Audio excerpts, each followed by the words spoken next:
One of the most painful things we can experience in life is getting into toxic relationships over and over and over again.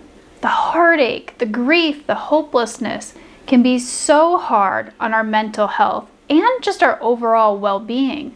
Relationships are such a huge part of our lives, and if we're not happy in our relationship, then it's really hard to thrive in the rest of our life. So today I'm going to be talking about how do you break this cycle? How do you get out of that pattern of getting into toxic relationships over and over again and into what I call real, healthy love? I'll be sharing some basic strategies, but also I will be sharing from the perspective of someone who has done this herself, who has gotten into in the past toxic relationship after toxic relationship, but who is now in a happy, healthy marriage. So I'm going to share all the stuff that I went through too.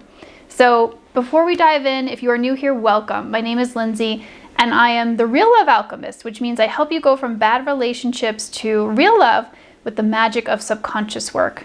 So along my healing journey, one of the things that was so powerful for me in that healing journey was energy healing, subconscious work. And so that is now what I do for my clients. I'll share more about that in the video here. But if you know that you need some support on this journey, maybe you're going to therapy, maybe you've done some coaching, and you feel like there's still stuff that you're carrying around, this is what energy healing, subconscious work can help you with. So for more information on that and how to work with me, click on the link in the description that says work with me.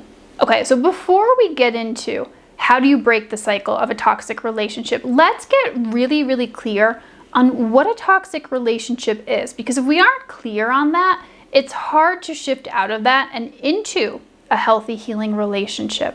So my definition, whenever I'm thinking of, okay, what's like a Cliff's Notes version of a toxic versus a healthy relationship. And so I think a toxic relationship is a relationship that overall in general brings you down, makes your life harder, versus a healthy relationship which lifts you up, brings your life to a whole new level, makes your life easier. So to go a little bit deeper here, a toxic relationship is a relationship that's damaging to one or both partners. Usually it's both partners, but sometimes it is just one partner. So you might know you're in a toxic relationship if some of these things are happening. And one of the first things that we see in a toxic relationship is a lack of respect and support from the other person. So that means the other person might dismiss your feelings, dismiss your needs, neglect your boundaries. Say, I'm not going to do that when you have a request for a boundary. There might be a lack of empathy, a lack of validation, and just a lack of general support in that relationship. You feel like your partner's not there for you. And even beyond that, maybe they're not just not there for you, but you feel like your feelings, your wants, and your needs are not respected. They're even in some cases devalued. That means put down. In toxic relationships, there's a lot of manipulation and control. So that could be things like gaslighting, guilt tripping. Gaslighting means trying to convince you that something happened or did not happen that really did or really did not happen. It's deliberate, it's meant to confuse you.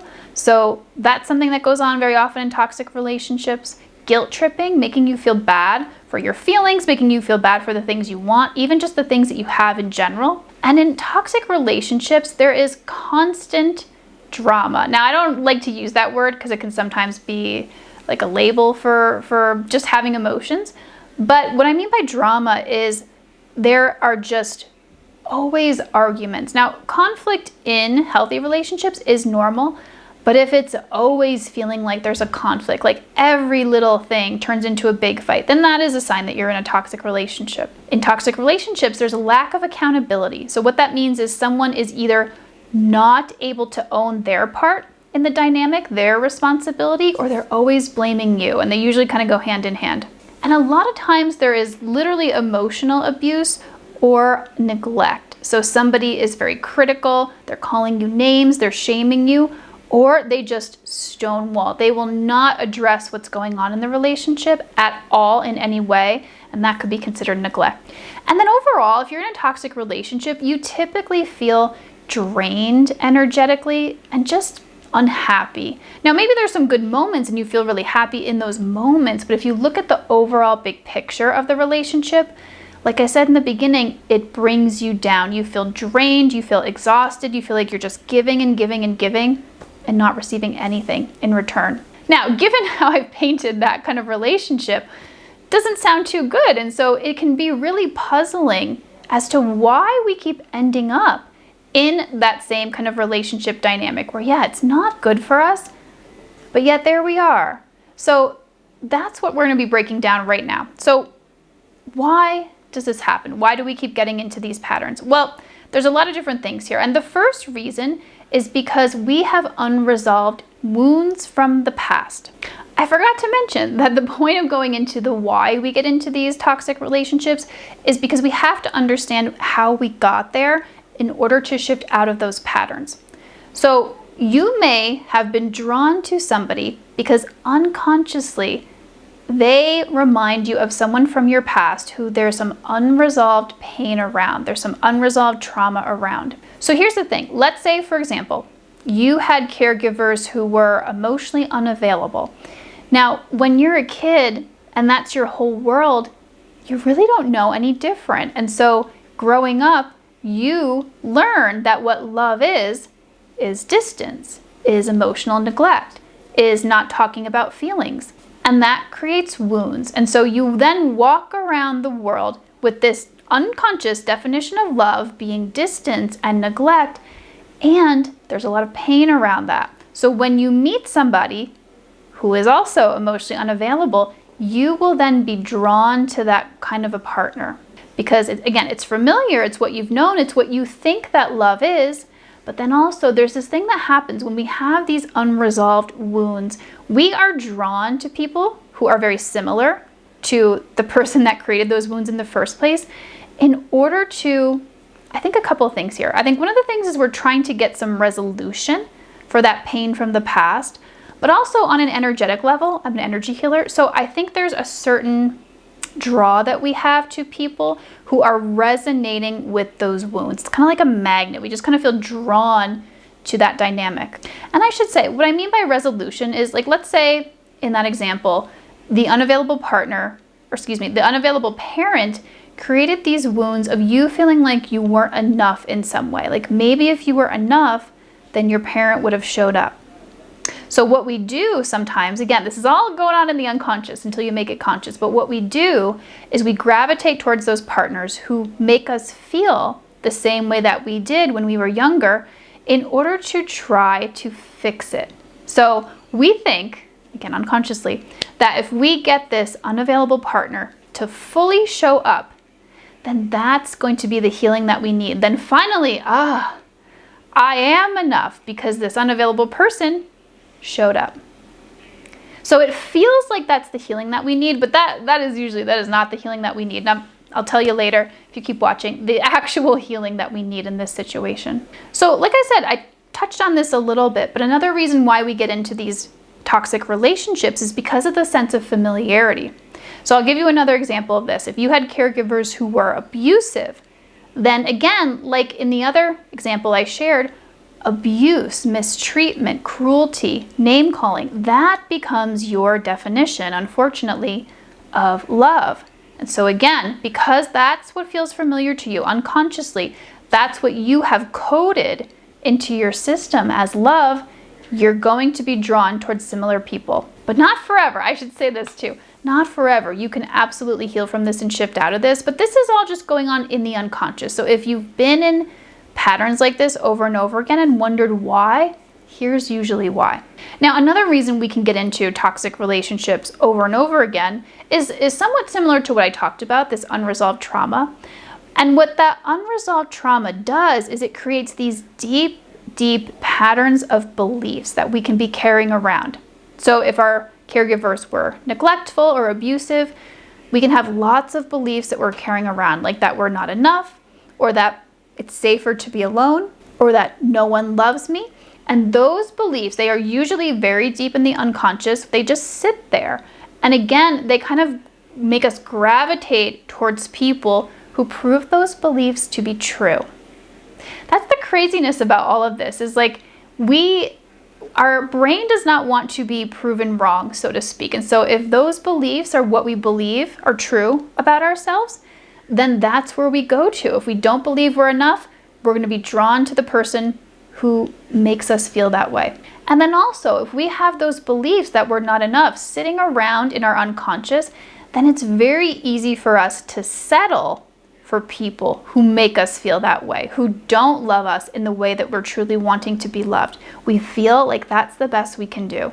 So to follow that, one more reason that we end up in those relationships over and over again is low self-worth. So like I said, if we've got those negative beliefs sitting around in our unconscious, and there could be so many variations of beliefs like that.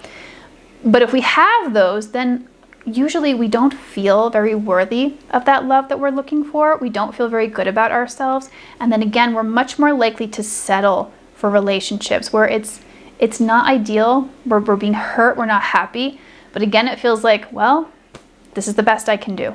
So now that we've talked about why we get into those kinds of toxic relationships, let's start talking about what you're here for. How do we break out of these patterns? I'm going to give you step by step what worked for me and what's currently working for my clients now. So step one, boundaries. This is one of the first things that I got really clear on when I first of all realized that I was in a pattern of getting into toxic relationship after toxic relationship. Because surprisingly, it didn't dawn on me until much later in my life that that's what was happening. Because again, that's what felt normal to me. I didn't realize there was this other way of being in relationships that I could be striving for.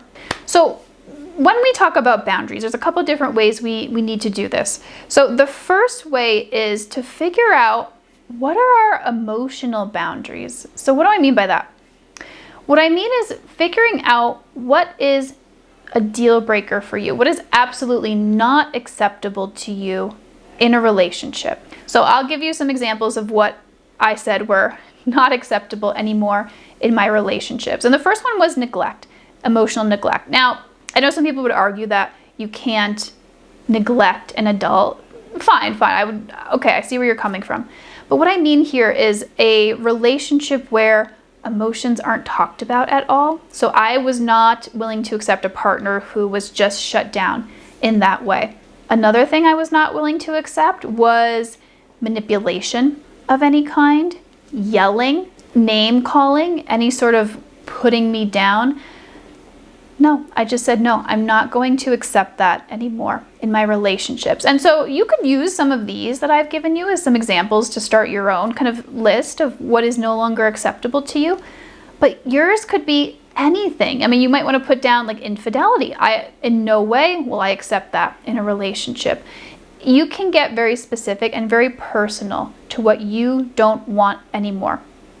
Because it's hard to avoid these kinds of toxic relationships if you're not clear on what is not okay for you. So now that you have that list of things that are not okay for you, the next step is to no longer participate in relationships or interactions where those things are happening. So let's say you're dating someone and they start to raise their voice, they start to yell. You let this person know. In the moment, you may need to step away and say, and that's what you can do in a lot of these situations and say, I am not engaging in this, and you step away. But when things have calmed down, you say, hey, this is not acceptable for me in a relationship. I am not okay with raised voices or yelling. And you let that person know. And maybe they had no idea that they were raising their voice, and they go, oh, I'm sorry, I didn't realize that. I'm going to work on that and try not to do that anymore. And if they can do that, then great. You have set a boundary. You can move forward with this person. If they say, yes, sure, I'm going to try to do that, and then they don't do that in the future, well, that tells you something about this person. And maybe you need to reconsider that relationship. Or if they say, I am allowed to do whatever I want, and I can yell if I want to. That is true. They are free people. They can do that. But you don't have to participate in that. And if you know that for you that's not acceptable, then that's your cue to exit that relationship. Boundaries are the key to no longer getting into toxic relationships. Once you know what's no longer acceptable for you, you don't participate in it anymore. And what this means, in addition to knowing your boundaries, is learning how to say no without feeling guilty. And I know that this is way easier said than done, because a lot of us were conditioned to be people-pleasing and to take everyone's feelings into consideration except our own. So when you start to do this, when you start to say no, you may initially feel guilty.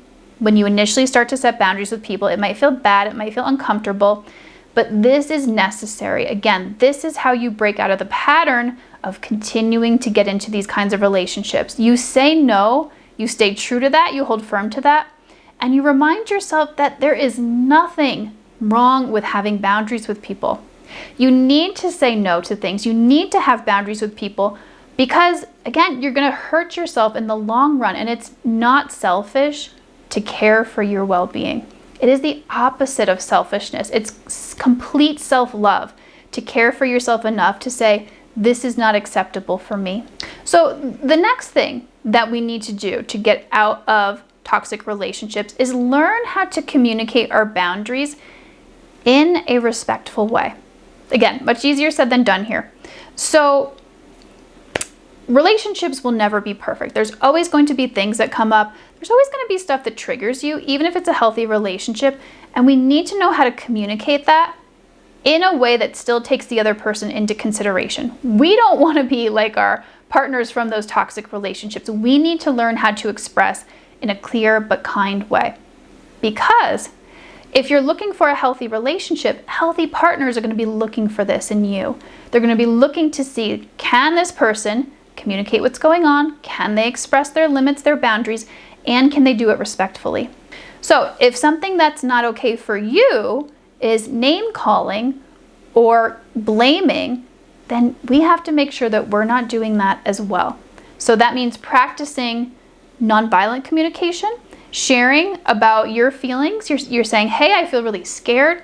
When you raise your voice, that's not okay with me. Could you keep your voice down? So you're sharing how you feel, you ask for it to be different, and then you step back and you see what happens. You see if that person can meet that need of yours, can make that request possible for you. So it will take a lot of practice to get used to this, but you want to get used to the idea that a healthy relationship means expressing how you feel. And if you want something to be different, then asking for it to be different.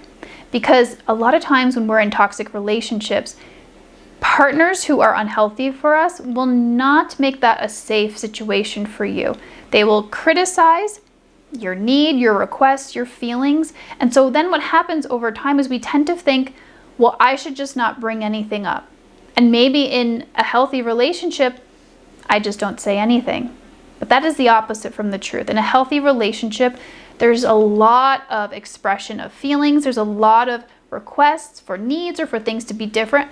That's the norm. A person wanting that from you, wanting you to express how you feel and being validating and respectful of your wishes and your boundaries. This was hard for me in the beginning. Like I said, I was one of those people who thought, well, in the past when I brought these things up, it was either ignored or dismissed. And so maybe I shouldn't say it at all. So it took a lot of practice for me to slowly learn how to bring this stuff up and to see how my partner responded. And my partner always responded very well to it. And so it taught me, okay, this is something good. This is what I need to do. And I learned over time that it makes the relationship so much better to bring this stuff up rather than to just sit with it and then eventually feel upset, maybe even resentful, angry, and then that just degrades the relationship. So let's talk about another kind of boundary that is really important for us to set when we're trying to get out of toxic relationships, and that's boundaries with our time. So sometimes the relationships are very intense at the beginning and we want to spend all our time with this person, or this other person wants to spend all of their time with us. And so we can kind of lose ourselves, especially in the beginning of a relationship. So we want to make sure that when we're getting to know someone and starting to date them, we still take time to care for ourselves. We're taking time apart from this person to even just do our chores, go to the gym, eat healthy, cook our lunch instead of just going out all the time. So making sure that you're setting those time boundaries for yourself will do two things. It will let you know if this other person can respect your boundaries, can respect that you need some time to take care of yourself. And it will prevent you from moving too fast in a relationship, too fast to really see some red flags that might be important to see, or to just figure out, is this a good person to move forward with? So make sure you're giving yourself enough time to take things slow and take good care of yourself. See your friends, talk to your friends so that you can get some perspective, you can get some distance, and then you can come back and see this person much more clearly than you would otherwise if you're just spending all of your time together. So something else I did to get me out of this toxic relationship cycle is I got really clear on what my absolute deal breakers were. So these are a little bit different than what you're not willing to tolerate, because there's some nuance to this. Like for me, an absolute deal breaker would be name calling, emotional abuse, consistent patterns where that was happening. What I realized what wasn't a deal breaker for me was anger. Now, some people would say anger issues, no way, I'm not tolerating that. But I had a little wiggle room there where if somebody would have patterns of maybe blaming or maybe just raising their voice a little bit, as long as they were willing to acknowledge that that was not okay to continue to do, and if they were willing to apologize and work on that in their own therapy, in their own whatever they were doing, I was actually okay with that. So, you know, your boundaries, your absolute deal breakers might be very different than mine. You know, some people would say cheating, absolute deal breaker, no way. Other people might say, no, you know what, in a particular circumstance, I might be okay with that. It very much depends, but it helps so much to get clear, because then you have a game plan going into dating. You know when you absolutely have to walk away and when there's a little wiggle room to see if somebody's willing to grow with you, to see if they're willing to change, to see if they're willing to heal and can make it work with you.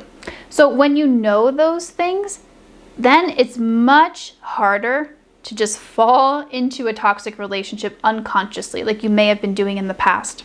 And you know, you can keep this list with you. Like I had a list on my phone. That's like, it was just there, and I would talk to people and just take the list out and see after I had an interaction with them. Okay, like were there any of these absolute deal breakers here? Now, the next most important thing, and really the final thing I'm going to talk about here for breaking the cycle of toxic relationships, is doing the inner work, the inner healing. Without this, you can set all the boundaries you want, but it will be very difficult to really see the red flags when you need to see them. Because what wounds do, especially unconscious wounds, is they create like a fog. It's like this, imagine you're going swimming and your goggles get foggy. Like you can kind of see, but not very clearly. That's what wounds do. So we could maybe kind of see something, but it'd be really hard to see all the things that we needed to see because of the unconscious stuff we're carrying around. So this is why I am so passionate about the work that I do, because once you do the inner work, especially subconscious work, completely changes the game.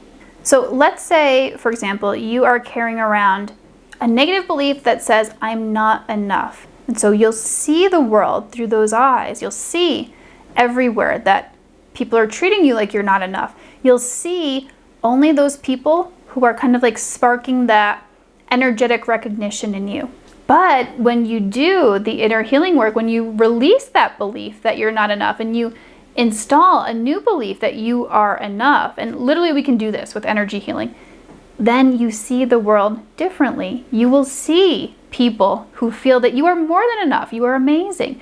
And it's so much easier to go towards those people when you've done that inner work. Building up your self-worth is so important here too. And a lot of times people say, like, you just have to love yourself, but like, how do you actually do that?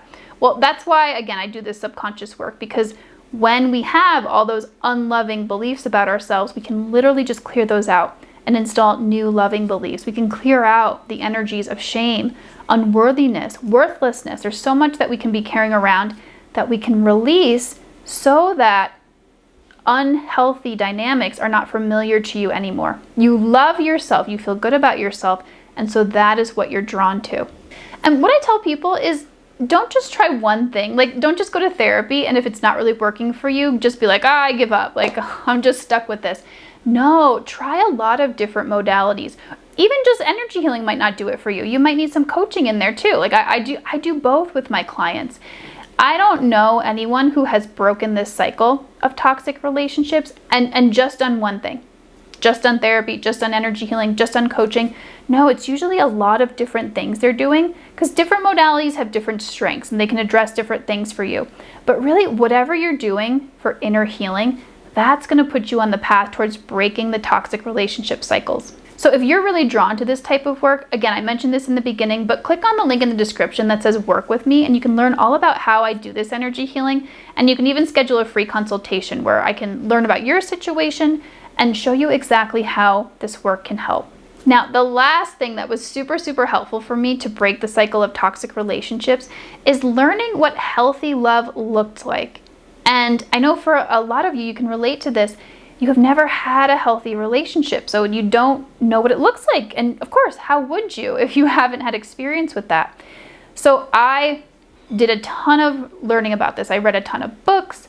I talked to mentors. I watched a ton of videos, and I actually created this list of what real love looks like. And it's something that I can offer to you if you're interested. If you want, you can get my ultimate guide to real love, which is a short ebook describing exactly what it looks like, how partners show up, how you show up, what it feels like. So if you want that, click on the link below that says get the guide to real love. So I'll leave you with this. Changing your relationship patterns changes your life completely. I cannot even recognize the old version of myself compared to how I am now, because all of this stuff, all of this work I've done to get out of those toxic relationship patterns, my life is completely different and it's so much better. So all of this, yes, it's hard work. Yes, it's usually an investment of your time, your money, worth every single penny. I can tell you from the other side of this. So thank you for watching this video. So speaking of going from toxic relationships to real love, if you're interested in